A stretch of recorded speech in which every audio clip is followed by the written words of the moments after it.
Jerusalem. Tuwang-tuwa ito nang makita si Jesus.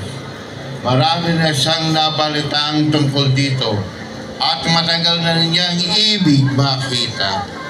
Umaasa siyang gagawa ito ng kababalaghan at ibig niyang makita iyon.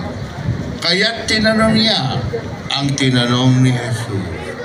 Ngunit hindi ito sumagot kaunti man. Naroon ang mga punong saserdote at ang mga eskriba na walang tigil nakapaparatang kay Jesus. Hinamak siya at tinuya ni Herodes, pati ng kanyang mga kawal. Sinuotan siya ng maringal na damit at ipinabalik kay Pilato ang pagharap ni Jesus kay Herodes.